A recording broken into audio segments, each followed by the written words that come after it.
I'm hoping the Big Ten has to modify their system for us. Probably like getting grade 10 sandpaper rubbed on your face every day. I mean, we say it all the time, whether, there's two types of turds. You're a sinker or you're a floater, but you're still a turd, right? I mean, we are about players and players playing the plays and not necessarily the plays.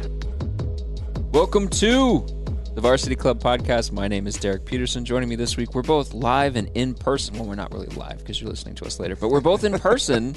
I haven't been in this studio for a long time. Jacob Padilla is with me. Jacob, how are you? I'm doing pretty well. Thank you for being here. Sasha Durkin decided to just dump my podcast, so shout out to her for doing that as a producer. But Cam Broham has picked it up, so Cam is now our producer. Shout out to Cam. Thank you for seeing the value of this podcast where Sasha did not. Thank you for that. I appreciate it. Today we are going to we have Jacob here, so obviously it's going to be a basketball-specific podcast. For the first roughly 37 minutes of this podcast, we're talking about the NBA and the postseason. So if the NBA is not your jam, if that's not something that you pay attention to on the regular, just skip ahead to about the 37-minute mark, and we'll get into a discussion for the last half hour or so on Nebraska basketball. So for anybody listening to this that is not subscribed, Jacob Padilla has his own podcast. It is the Nebraska Preps postgame show. He does it once a week with Damon Benning. That is a live show that you can watch on Facebook, or you can subscribe to the podcast feed. So give that hit the subscribe button, drop a comment, drop a 5-star rating or a like or whatever it is, depending on where you're listening to that podcast, where you get your podcast from. We also have a bunch of other podcasts as a proud part of the Hurrdat Media Network. So go get in all those at hailvarsity.com/network, I think, where you can find all of the Hail Varsity ones. Jacob. Derek. The Phoenix Suns are up. We're recording this on a Wednesday, so you guys are going to see Game 3, which I believe is Thursday night, before this gets released. So as things stand currently, the Phoenix Suns are up 2-0. Possibly by the time people hear this, they'll be up 3-0 or 2-1 still. If you could go back in time to, the 2019 draft, you have the number 1 pick again. Do you still take DeAndre Ayton, or would you take Luka Doncic or someone else? Yeah.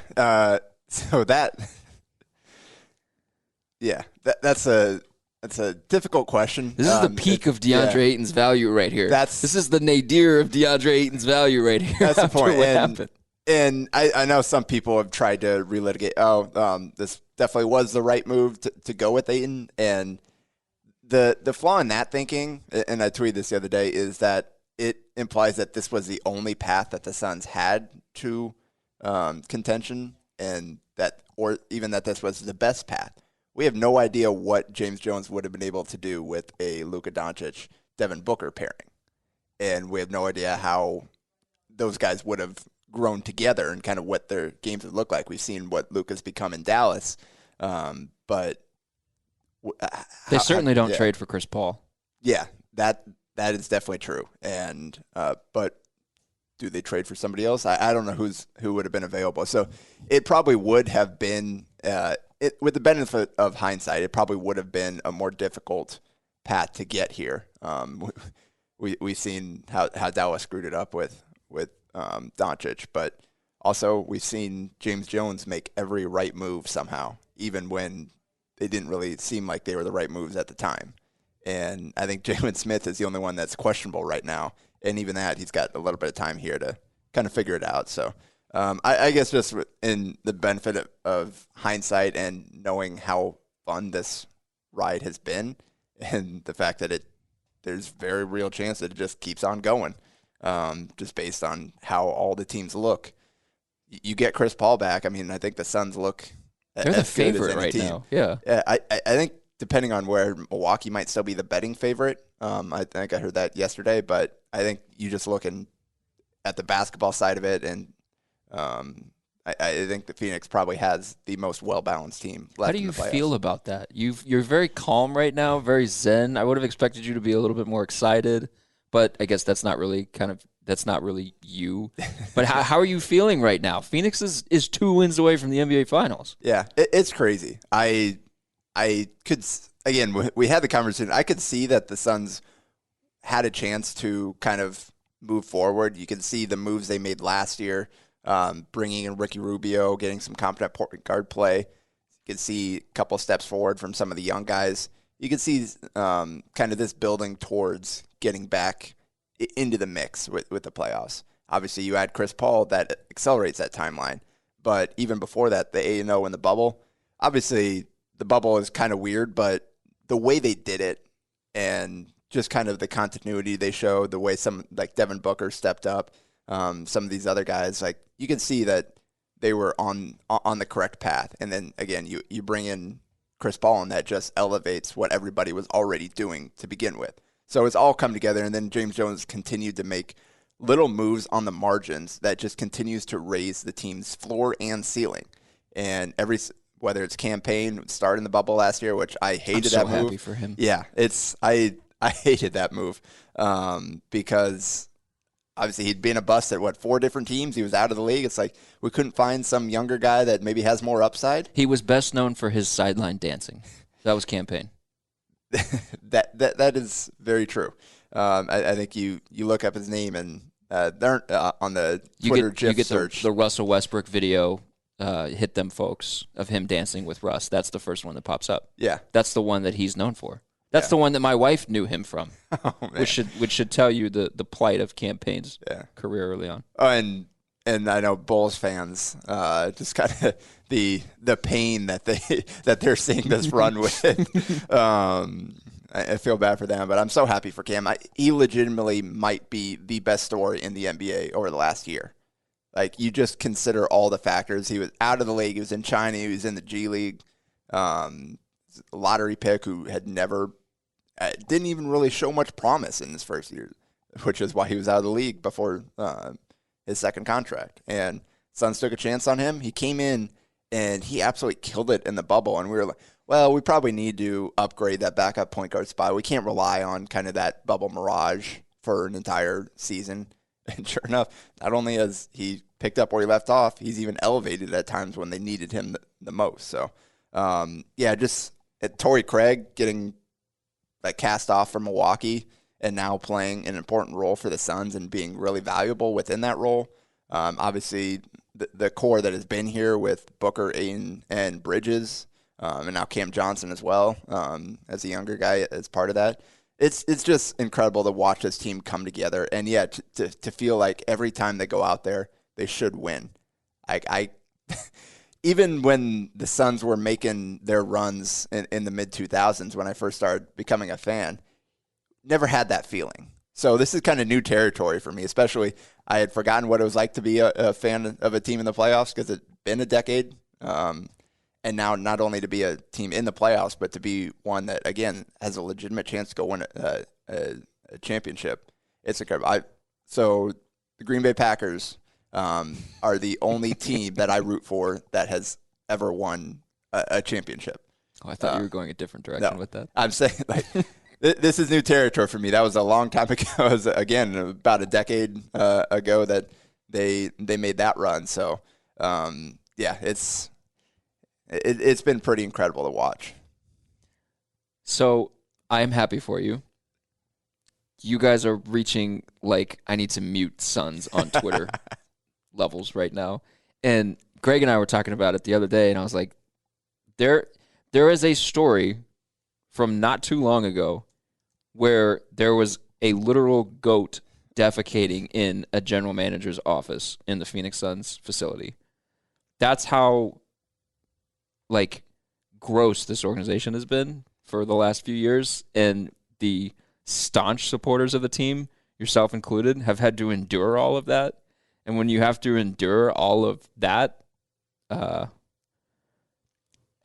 bleep, pun intended, when you're finally good again, you're gonna puff your chest out a little bit and talk some smack. Oh, and honestly, we could be even worse at this point, just based on some of the way the Suns and Devin Booker were talked about. Well, that's what I want to talk to you about, because you are a little bad with the Devin Booker stuff.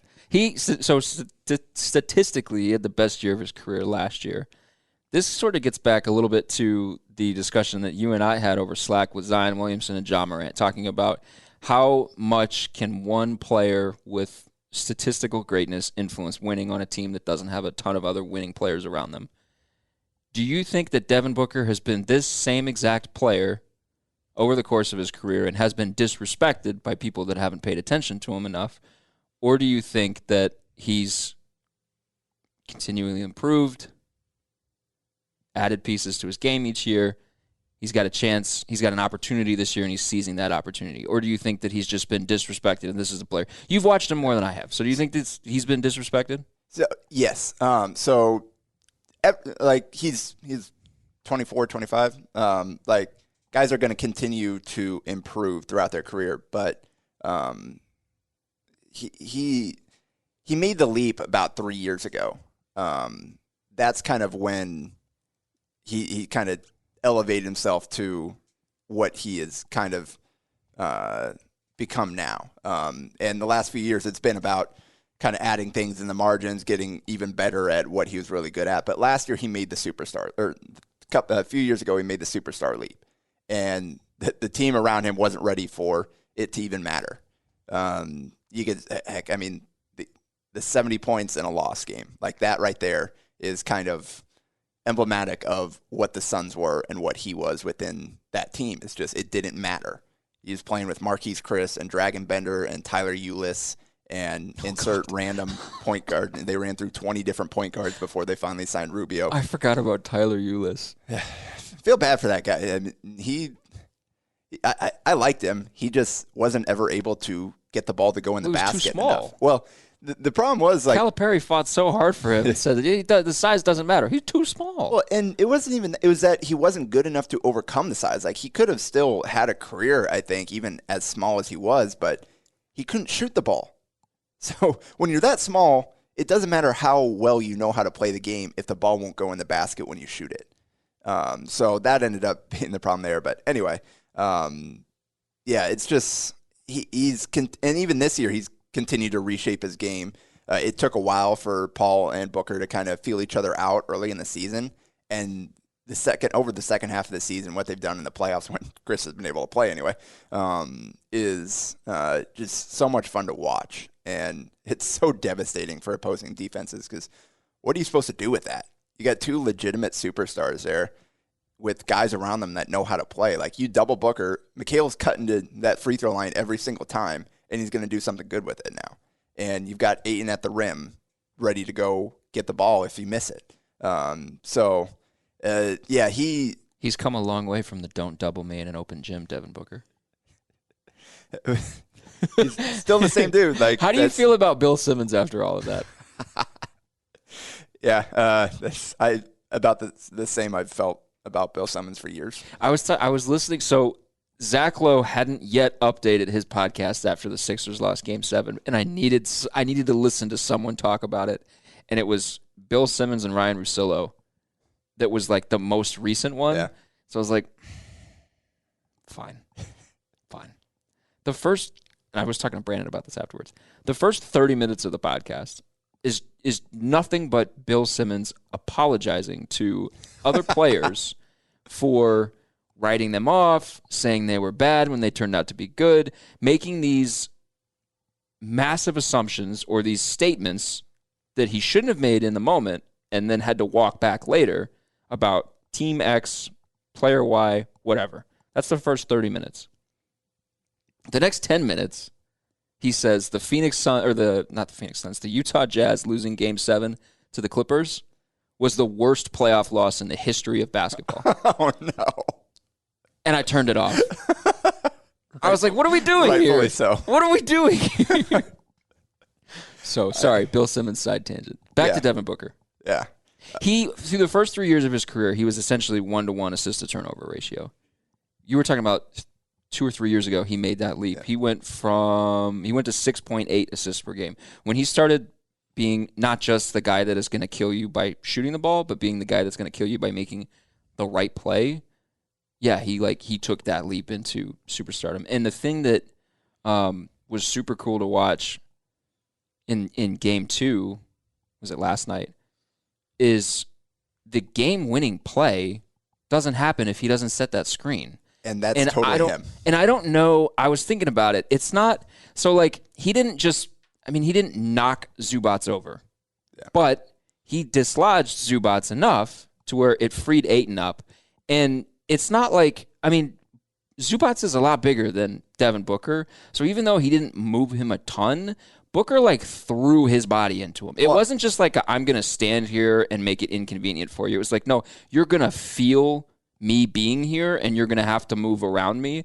And I was thinking about it. I don't know how many other players in the NBA, superstar players in the NBA, make that play. I don't think LeBron makes that play right now. And he does with a swollen, possibly with a broken nose. Yeah, like, his nose is all busted up. He's like, here's my face. Devin Booker screening is a huge part of their offense. They do it a lot with him, and he's very willing to play that role to get these other guys open. And that's the thing about Devin. Like, people talked about just stat patter, just looter in a riot. I believe it was a conversation at one point. But like, the dude cares so much about winning. And we're even seeing now, like, another part of it was the defense, where he was talked about like the worst defensive player in the league. And part of that was, I think, the defensive analytics, where he was on an absolute garbage team. Of course his defensive numbers are going to be bad. Also, defensive numbers hold no value to me, because you can't quantify good defense, because it's not all steals, blocks, rebounds. 90% of it is effort, which is why Patrick Beverley is still in the NBA. Effort and intelligence and teamwork. Defense is not an individual thing. And we're seeing now he was better on defense in that game too than he was on offense. Booker could not throw it in the ocean in that game. He had 7 of their 9 turnovers. He just was in a bad place for whatever reason. Like, Pat Beverley got in his head and he wasn't able to pull himself out of it. Although he made the huge jumper down the stretch and then made the screen on that final place. But like, he played good defense, and he has played really good defense throughout the playoffs. He made the plays that mattered. I was telling my wife when we were watching the Bucks game when Drew Holiday was like 3 for 18, and then he hit 3 shots, and I was like, oh, he just justified all those picks that they traded for him. And she was like, well, he hasn't hit anything. And I was like, yeah, but he hit the ones that mattered. So like, Devin Booker's, like, he's making the plays that matter. Late in the games, which has been cool to see. Yeah, and it's for the first time he's getting to do that, because he hasn't been in many games where it has mattered late throughout his career. And even then, we've seen the game winner over PG and Kawhi in the playoffs last year. He's got some other late game heroic plays. Like, he's been pretty good in those situations. He just hasn't had the opportunity to be in that situation very often. And now, on a consistent basis, he's on a team that has the lead or has a chance to take the lead down the stretch, and he's delivered in multiple ways. Where did they draft Devin Booker? Like, what pick number? 13, 1 spot ahead of Cam Payne. I remember that draft class. I wanted Devin Booker so bad because we needed a shooter. Like, as we still do now, we don't have any shooters. Suns also got Frank Kaminsky out of that draft. So who are the players that are on James Jones' draft record? So it's Cam Johnson is on it. Jalen Smith, obviously, this year. Yes. Is Mikal Bridges on it? No. Bridges was the last year of McDonough. And we don't know exactly kind of what impact he had at that point. Like, he was already being groomed for kind of stepping into this role at that point.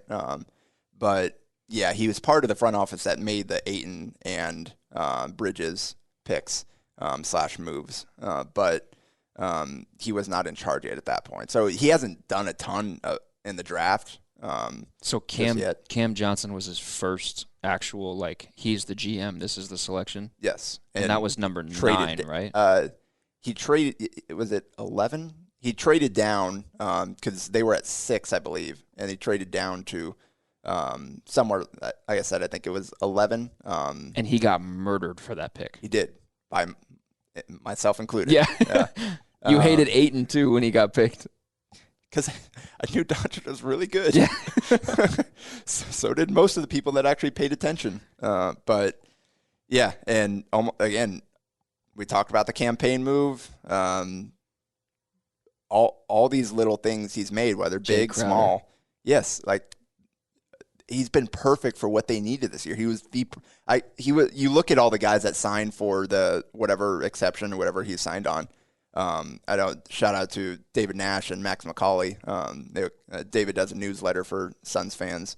And occasionally we'll get back together with Max to do podcasts, who they used to have a podcast together. But they kind of ran through all the guys that signed for under that exception, and Jay's by far the best. You got guys like Derek Jones Jr., who couldn't even get on the court in the playoffs for Portland, and guys like that. And meanwhile, Jay's over here starting, and whether he's making shots or not, he's making a huge impact in there with his defense, with his toughness, moving the ball. We talked about him a couple weeks ago when I had you on during the Lakers series. And I was like, he just keeps getting passed around to teams, and they keep being like, okay, this guy's really good, actually. How about that pass? It was perfect. Exactly. It was perfect. You could not have made that pass any better. It was so close to catching that backboard. Okay, hold on. Because the Clippers players reacted this way. Clippers fans reacted this way. Their own team broadcast reacted this way. How does no one understand that that was a live ball? It's not. If they think that that is goaltending, then half of the alley-oop lobs that get thrown would be goaltending. Well, I guess it shows that it is funny that Suns fans knew right away. Like, I thought that was the type of play that they were going to have to try. With that little amount of time, it's like, yeah, you can technically get a catch and shoot off, but it's not going to be a real shot. And you're in that coffin corner. So if you're giving it to a guy that's turning and facing the basket, he's going to be coming towards you. So there's going to be a second defender right there already. And that's the part that complicated it, is where the pass was made from. Mm-hmm. Didn't know if you could get it to where it needed to be there. But Suns 4 years ago under Jay Triano ran this play to Tyson Chandler to win a game. And that's the first I'd ever heard of that rule. So that was like flashing through my mind as this was getting ready to happen. And then it played out perfect, and I just lost my mind. It was, I honestly, I mentioned, so I was in a group chat with a couple buddies, including Cole Huff, who is a Creighton alum that writes about the Clippers. He's been a Clippers fan his whole life. And I told him, I still can't believe that happened. Like, that stuff doesn't happen to me. And his response was, it happens to the Clippers. It was only a matter of time. Came around later than usual. I was like, well, touche there. Yeah, it does happen to the Clippers. Yeah, that was a great play. I would like to ask you about Ben Simmons. What do you do with Ben Simmons? Do you think he's still a productive, valuable offensive player? Yeah, they just took the number 1 seed with him in the East. Like, he played so much worse in the playoffs than he ever had previously in the playoffs than he did during the regular season. And that is a significant issue that they have got to figure out. But what value are you going to get if you try to trade him coming off that postseason run and some of the comments they made about him? So here's the problem. This is the thing that I wanted to ask you. So when the best player on the team throws his teammate under the bus, not only is it a bad look, but it also kills a little bit of his trade value. So Philly is in a spot where, because everybody is talking about C.J. McCollum for Simmons, that's kind of the hot one. That's like the only one that kind of sort of makes sense. They're not going to get Damian Lillard. They're not going to be able to trade. This dude was now people quibble about who said no on which side, but James Harden for Ben Simmons was a deal that was discussed 6 months ago. That he's not even in that same stratosphere right now. So if you're making a trade, if Philly is making a trade, the team that is like bringing in Simmons is wanting it to be like this dude is really low. We're going to buy low. We're going to try to rehabilitate some of his value. We're not going to give you much. People kept talking about Oklahoma City. I hate it. I don't want Ben Simmons.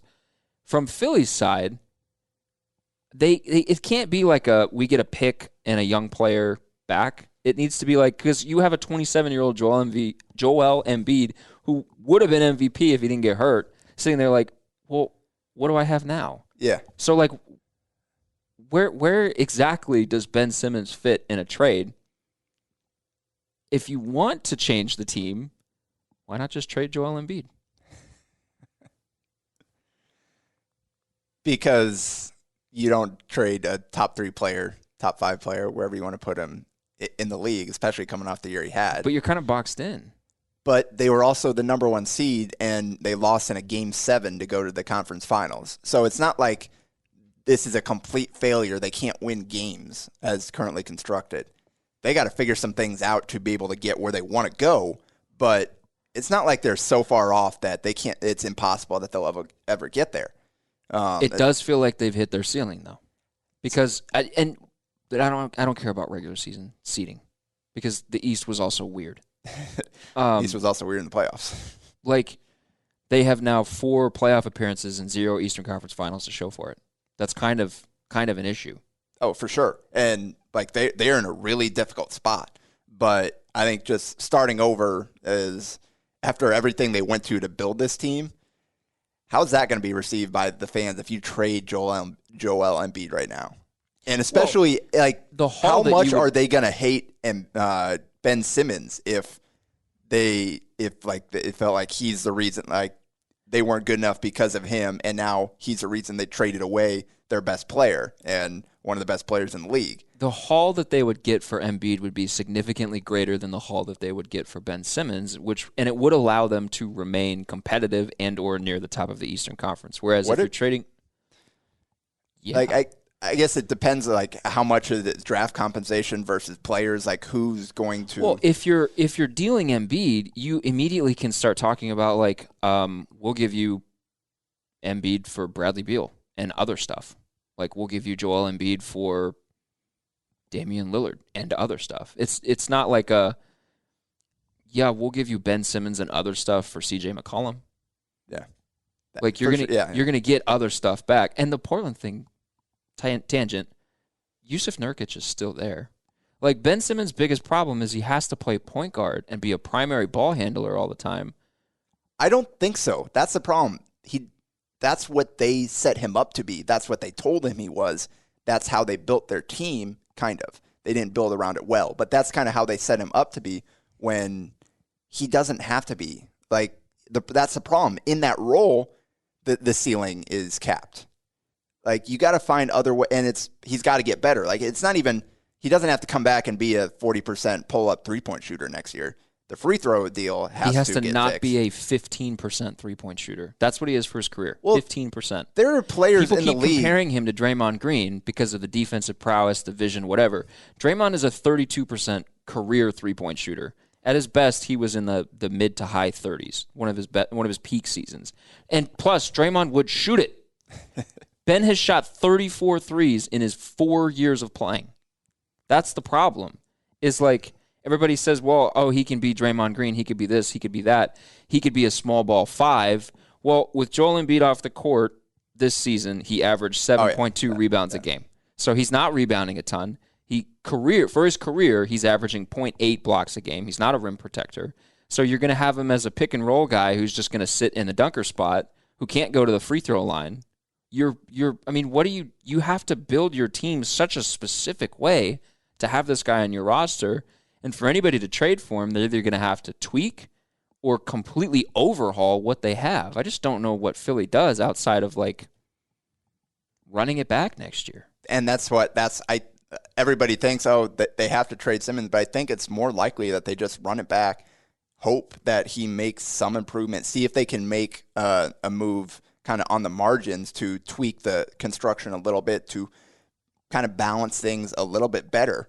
But yeah, at this point, it's hard to see them getting all the way there, but I don't think like it's completely hopeless to the point where it's the best move, especially considering the fans and considering everything they've gone through. Like, it would be a really bad PR move to trade Joel Embiid. And again, even if you get like a Bradley Beal or whatever, coming off of this playoff run, I just don't think that's going to happen. I think, like, you make the point, you can get more for him. Well, that's because he's, again, a top 5 player in the league, and that's what you'd be trying to acquire with the moves that you're getting back for him, with all the draft picks, again, that you'd conceivably get. Is it, though? Phoenix is about to make, could make the finals without a top 5 player in the NBA. Yeah, that's a pretty that's hard to do. Miami made the finals last year without a top 5 player in the NBA. Yeah, that was weird. I mean, still, like the teams that have made the finals have been LeBron James and Steph Curry, so they've kind of skewed things a little bit over the last however many years. But, like, we might have a finals this year without a top 5 player in the NBA in it. Yeah. Atlanta could make the finals. Think about that. It's not going to happen. It's not a likelihood, but it's a possibility that Atlanta could be in the finals. With the way the East has gone this year, I almost think it is going to happen. Like, the East has been so weird. We felt like it was these top 3 teams and then everybody else. And each of these top 3 teams has shown such a massive flaw. Even Milwaukee still being alive. Obviously, Brooklyn's flaw was that 2 of their 3 players got hurt. Mm-hmm. But obviously, we're talking about all the flaws for Philly right now. Milwaukee barely scraped by in that series. And they don't still have significant late game offensive questions, significant coaching decision lineup questions. Milwaukee got by, but that doesn't mean all their flaws are going to suddenly disappear. They didn't figure them out. They just managed to survive them against a team that was so banged up that they just didn't have quite enough firepower. And even then, if KD was half an inch backwards on that shot, it's over. And they're home right now. So. Or if he wore a shoe size that was have you seen that story? I have, He wears a size bigger shoe in basketball than he does in real life. That would have been funny. Yeah, that's crazy. The thing that further complicates it for Philly and probably makes it a non-starter for a lot of teams is Ben Simmons is still owed $140 million over the rest of his deal, which is 3 or 4 years, I think. The last year of his deal, he'll be 28, and he'll be owed $40 million. Yep. If Ben was a $20 million player, we're having a completely different discussion. Yep. So, and that's, again, also part of, Philly's just kind of trapped right now. And it's not the worst place to be in. It's not like they can't compete. Again, they're going to get a good seed every year. They're going to give themselves a chance to figure some things out in the playoffs and for the guys to get hot and that kind of stuff. But it is so hard to kind of see what's the big move that they can make that can fix their issues. They were a victim. Yeah, just with Tobias Harris kind of locking themselves into that contract in addition to the Simmons and Embiid contract, and for him to be your third best player. And you kind of felt like, well, one, coming off of how well he played for the Clippers that year when they acquired him, and then 2, you kind of felt like with his ability to shoot the ball, he was the kind of guy that you needed to play with Simmons and Embiid. And it just hasn't quite worked out on the court. He hasn't been able to be consistent enough to be the guy that they needed him to be. They were kind of victims of like what Dallas is going through a little bit right now, where like Dallas began a rebuild and then got Luka, and then Luka like, was suddenly so good right away that they were like, okay, we have this urgency to make a bunch of moves around him. So like Philly, once Embiid was healthy and on the floor, he was so good right away. Yeah. And Simmons was exciting, and they're like, okay, we have to put all of these pieces around him. And then, like, the same thing, kind of. The point of no return for them probably was letting Jimmy Butler walk to open cap space for Al Horford. Yeah. That was the big problem. That was not good. Because, like, all of the stuff that they have done since the process started, like, really the only people left are Joel Embiid and Ben Simmons. Yep. Like, everything else that they got from the process is all gone. They shipped it all out. You know who probably would have helped them? Landry Shamet. Maybe he doesn't take the step back when he goes to the Clippers or whatever, because he was pretty good for them. He was good for the Clippers and then got to Brooklyn and kind of forgot how to be a decent basketball player. And if they don't make that trade, they don't have Tobias Harris's contract on the books. Yeah. So. Yeah. Like I said, Dallas did the same thing. New Orleans kind of did the same thing. Phoenix did not. And obviously Booker wasn't quite that level that early on, but they were patient through the rebuild. Part of that is because they kept screwing it up, but they waited until the right moment and put themselves in position to where they could go get Chris Paul and then add a veteran like Jay Crowder with that, and then add the guards that they've added kind of on the fringe. All these guys are like, all right, we are now ready to make this move, and they found the perfect guy to allow them to make that leap. And it was difficult, obviously, and Ryan McDonough screwed it up a lot before they eventually kind of figured it out. But it's so much of that timing, getting lucky, having the right options come available at the right time, and that just was not the case for Philly. and for Dallas. And now they've got flawed rosters, and their superstars are sitting at home because of it. You're making me sit here and reconsider wanting to trade up in this year's draft for the Thunder. Maybe we should just stick with 6, 16, and 8. I was so pissed. The draft lottery last night. We had a 75% chance of at least one top 5 pick, and we get stuck with 6. And this is where Presti's really going to have to work his magic here because, and this is what we saw with McDonough too, getting the assets is one thing. Being able to use those assets to actually build a contending team is a lot more difficult than tearing it down. This is the draft right here for us. And I told a buddy this last night.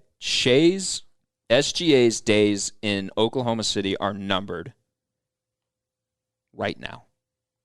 If we don't do something in this draft, I don't want Scotty Barnes. I want Jalen Suggs or Evan Mobley or Jalen Green or Cade Cunningham.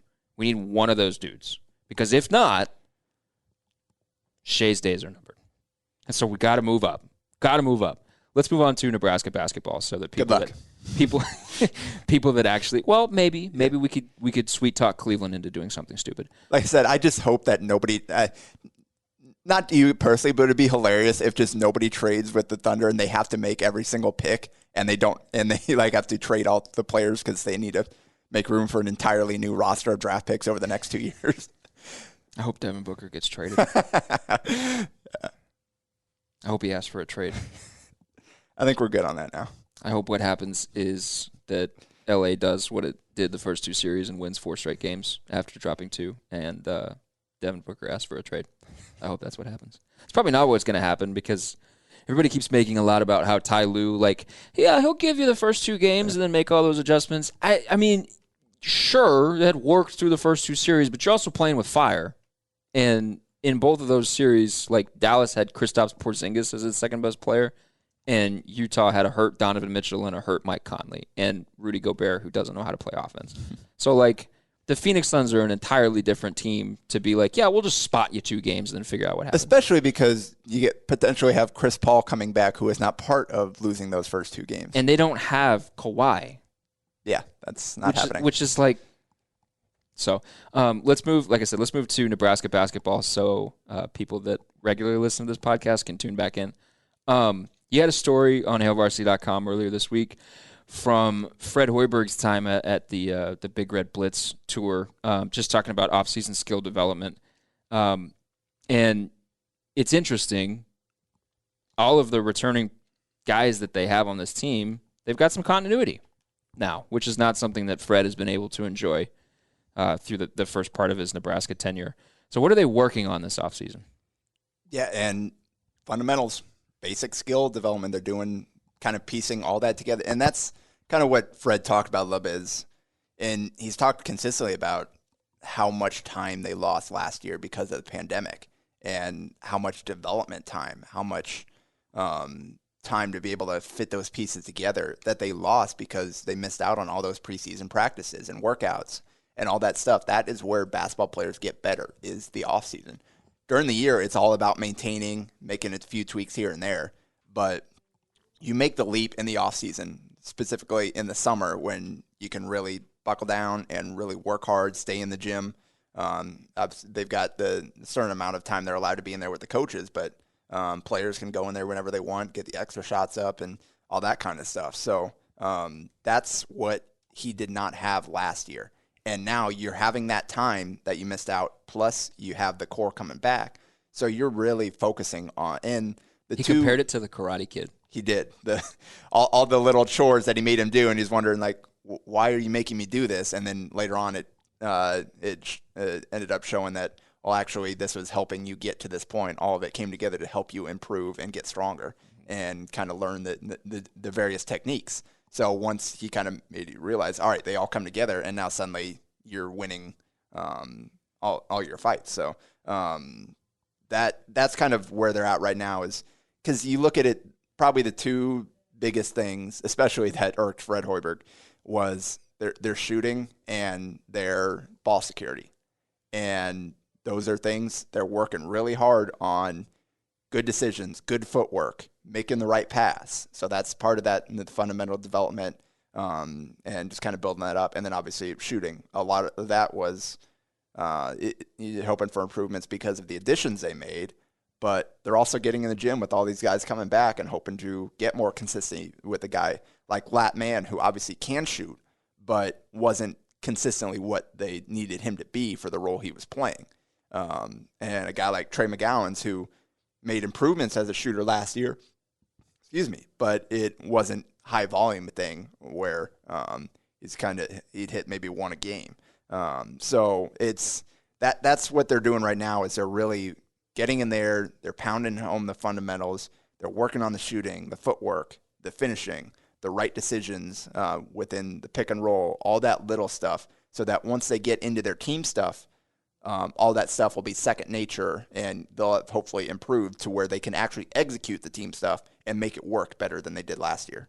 Let's talk about the shooting for a second. Now, they had a guy on the roster last year that played a significant role for them that could be best categorized as a chucker. So that's going to deflate your shooting percentages just a little bit. Well, the problem is he was a lot better at it than everybody else on the team. Yeah. So he actually, they were, he held them up. You said Latman was not good enough as a shooter in the role that they needed him to be. Frankly, like no one was. Yeah, exactly. So they shot 41.8% from the field overall, 277th in college basketball. They shot 33.3% from three, 189th. Fred is quoted. I'm just going to read this quote. "We do have more shooting. There's no doubt about that." This is Hoiberg talking at the Big Red Blitz Tour. That's the biggest area we thought we needed to improve, and we feel we've made a big step and a big jump in that area. In the world of analytics that we live in now, you try to create as many shots in the restricted area right in front of the rim and the three-point line. So now 84% of our shots came in those two areas. Now I think we've got personnel where we can take advantage of that. He says we were number 1, Alabama was number 2 in terms of shot percentage in the restricted area at the rim and behind the three-point line. So we're getting the shots where we want them. Now we just need to increase our percentages, and we need to take much better care of the ball. So he touches on shooting better and turnovers, like you just pointed out. But he paints the shooting struggles last year in a light of, well, we got what we wanted, we just missed shots. Do you agree with that? Yeah, for sure. And that was even the case in year one, where that was kind of one of the more impressive things that I thought is Fred instantly, obviously he rebuilt the roster, but he had to get the guys that he could get within a month. So it wasn't like he had the perfect pieces to run what he wanted to do. But he right away had them playing the way that he wanted to. And even with guys like Deshaun Burke and Gervais Green, whose shot selection wasn't always the best, you look at their shot profile, and again, that year they were at the rim, they were a lot of threes, they just could not make either one. And last year was kind of the same thing, where they were better in both areas, but not better enough to actually win a significant amount of games. So that's kind of where he's hoping the leap comes this year when you add a guy like Bryce McGowan's, who can help you in both those areas. He's really crafty getting to the rim. He's got to get a little bit stronger to be able to finish, especially when he gets contact, but he can get wherever he wants on the court with his long strides and his moves. And then he can step out and shoot from 25 feet easily as well. So you had a guy like him, and then you add guys like C.J. Wilcher and Keon Edwards, who have been in college a little bit. They don't have a ton of experience, but Hoiberg believes in their ability to shoot, and they give you two different kind of options. Wilcher's kind of a bigger body, 6'4" guard. Edwards is 6'7", kind of a longer wing. You add a guy like Kisei Tominaga, who I watched on one of his games where he's just like chucking it from wherever and making it. Like he has a nickname, doesn't he? Japanese Steph Curry. Yes. He made 11 threes in that game. You can go check the basketball tab at hillvarsity.com. I broke down that game. But he made 11 threes in a game this season. So best three-point shooter in junior college coming to Nebraska. Well, it'll be interesting to see kind of how Wilcher fits in the rotation, how Tominaga, what his role is, kind of with Kobe Webster coming back. I think all three of those guys, while different players physically, I think they all kind of give you some of the same things. And you got Hoiberg believes in a guy like Wilhelm Breidenbach as a shooter. His ability, I think he's got some work to be a consistent like volume type of shooter, but the touch is there. Like he's got the ability to step out and be a threat at 6'9", who can also put it on the deck and make a play for himself or others. So, just they added a lot of pieces that shooting is one of their strengths based on what Hoiberg and his staff evaluated within the recruiting process. How big of an impact can Bryce McGowens have right away? That's going to be the question, and I think so. And so I guess by extension, how important are these next few weeks and then into, like you kind of broke down the offseason schedule for them, him just being in the gym, him being part of the strength program, they hired a new strength coach. How important are these next few weeks for him to be able to have an impact? And it's funny, I'm wearing Viglianco Hoops T-shirt today, and Bryce got hooked up. Bryce and Trey both got hooked up with Thomas Viglianco, who's one of the best skills trainers in the area. And I was talking to him a few weeks back, and just kind of like he was talking about he was talking to Bryce about and what they were working on, and he went out and played at that the Iverson Classic All-Star game, and the practices, the scouts got to see that. We only got to see the game. He didn't play a ton. He knocked down a 3 during that stretch, 1 or 2, I can't remember, but during the week he did well for himself and showed some of the things that they're already working on, his weaknesses that he needs to improve on to be able to make an instant impact in college. And Thomas helped him identify those right away. And that's the stuff that he's putting the time in addition to getting stronger, obviously, because that's going to be the one thing. Like, you watch him play and he draws a lot of contact. He can't finish through it a lot. He was so thin in high school, and he's so long. It's kind of funny. You look at Trey versus Bryce. They're very different players, like physically. Like Trey is shorter, stockier, more explosive. Bryce is longer, taller, is more smooth than he is terribly explosive. So these guys are super tight brothers, but with very different kind of physical profiles. So it'll be interesting to see those two play together. But Bryce has a chance to come in and I don't know about 20 points a game. I don't know that he's a one and done, but he's got a chance to come in and be a starter and be an impact double-digit scorer right away with the skill set that he has right now. That would certainly help their bottom line. You've got a line in your piece where you say, will the work they've done and are doing this offseason be enough for the Huskers to vault themselves out of the Big Ten cellar? And then you've got a quote from Hoiberg where he shares a story with John Beilein. He said when he got into the league, Beilein, there were 10 teams and 6 of them were going through rebuilds. And then Beilein told Hoiberg, you come into the league and there's 14 teams and you're the only one rebuilding. So like Hoiberg he said in this quote, and he said at other times, that this is the best conference of basketball.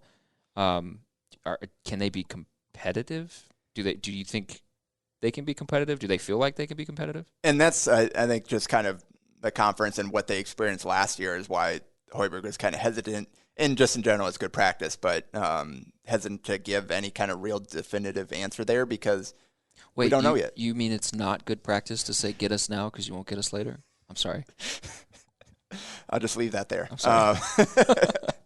But I loved that quote. Yeah. Oh, boy. Not passing judgment. Anyway, because last year they did make a significant step forward, I thought, in terms of the personnel, in terms of the way they played last year, and they won the same number of games. And obviously they played fewer and all that stuff or whatever, but they struggled just as much in the Big Ten Conference to actually win games as the year previously. And they were in a lot of games. They just weren't able to finish them off. I don't know how many of those games are lost in the last 3 minutes, 5 minutes, 30 seconds. So that, I think, points to the talent level and the ability to execute in those stretch situations. But just in terms of, I don't know how good a lot of these newcomers are going to be, and we don't know what kind of leap the guys coming back will make. And Delano Banton, I guess, is still a question. He was at the G League elite camp this week. He's still currently going through the draft process. We'll know within the next week or so what his final decision is. But they've definitely got the pieces, I think, if guys click, if things work out, if a few of these newcomers are able to make an impact right away, if Bryce is able to shoot mid-30s from 3 and score double digits, if Trey is a little bit more sound in his decision-making, a little bit more consistent coming back here, if Lat can shoot 39% from 3 instead of 35, if they can make slight improvements. And then also they're going to get a full season of Derek Walker and a full season of Eduardo Andre, who has added 20 pounds to his frame already and maintained the mobility there. He was the one guy That's a big deal. Yeah, he was the one guy that Hoiberg really mentioned, like, by name, talking about the leap that he's already made. And Kent Pavelka kind of praised him as well. So you're going to be stronger at the 5. You're going to have more options on the perimeter, whether it's shooters or playmakers like a Bryce. And we'll kind of see what Keon Edwards can bring. That's a question. We still don't know how good these guys are going to be next year in the Big Ten. But just in terms of looking at the roster construction, it's so much better. That last year was better in year 1, and this is better than year 2.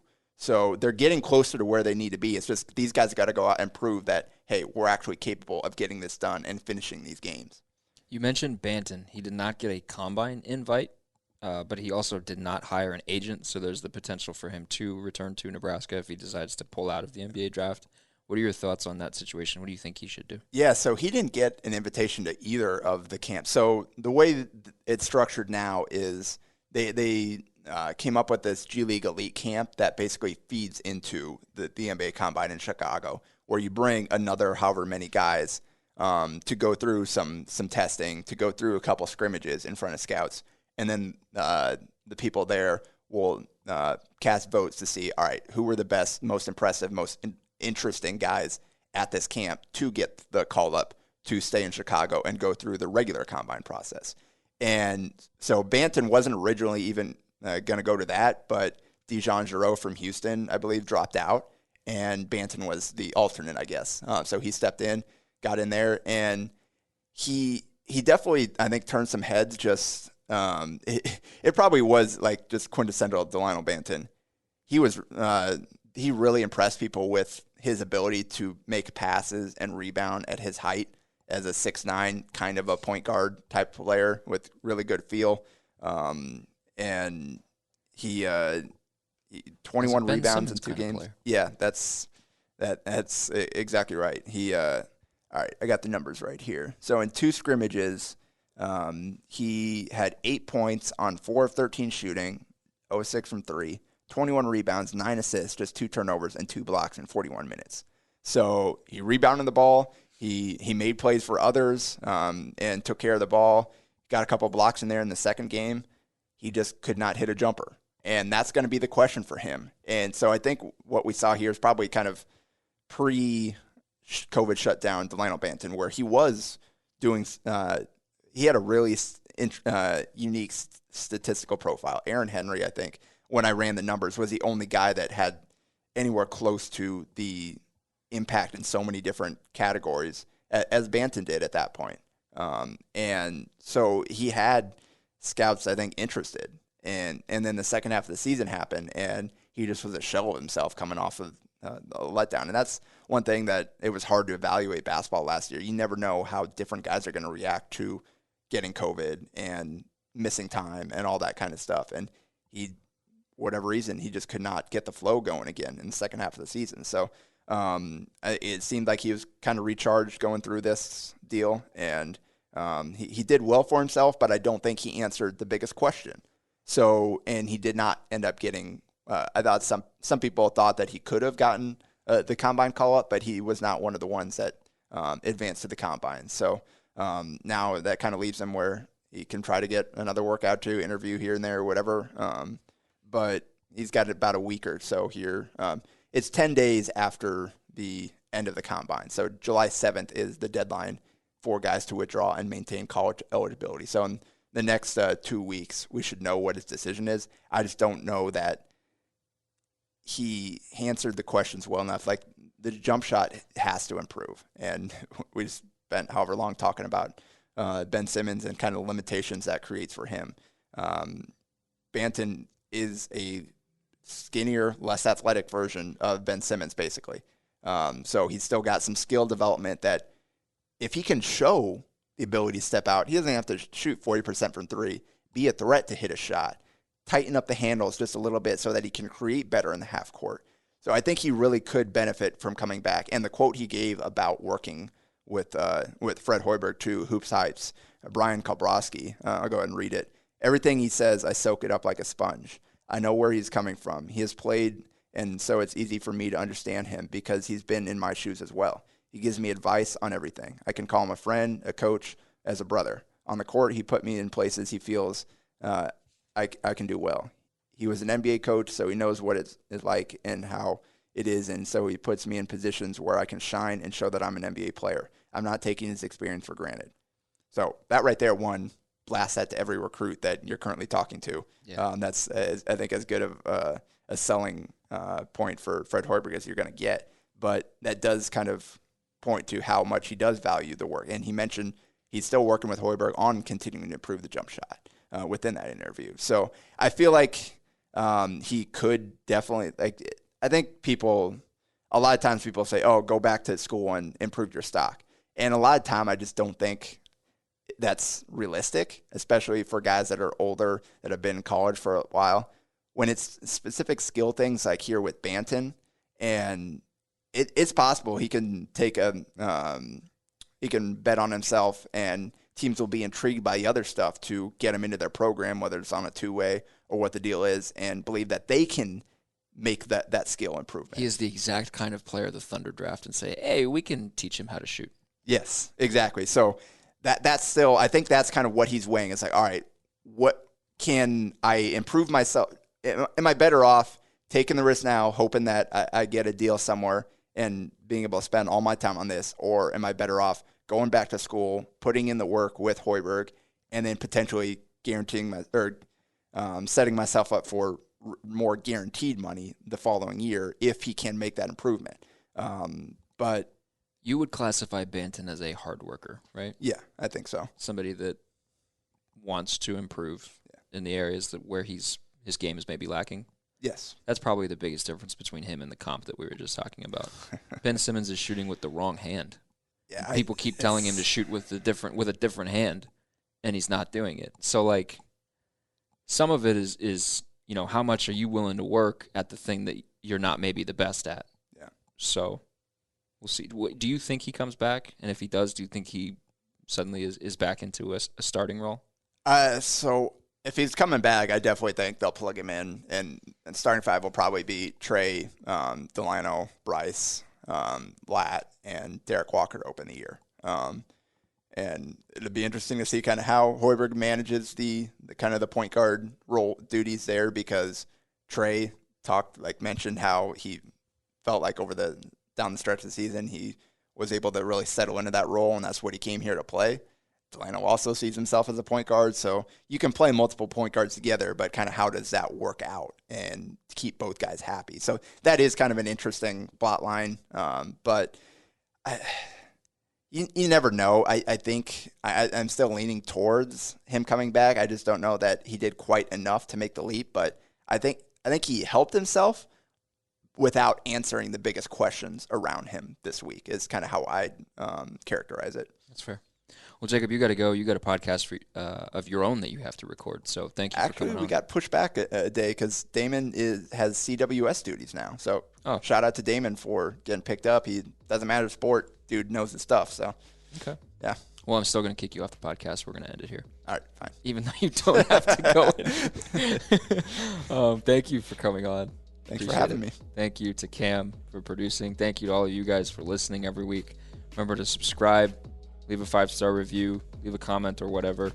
If you leave a 1-star review, or I think you can leave no stars. I think you can do that. It'd be hurtful if you did. Do that. I will, as always, send clips of the Scott's Tots episode of The Office direct into your inbox. Nobody wants that.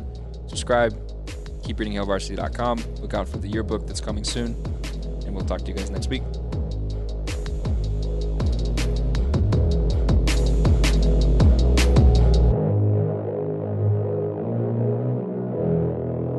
A Hurrdat Media Production.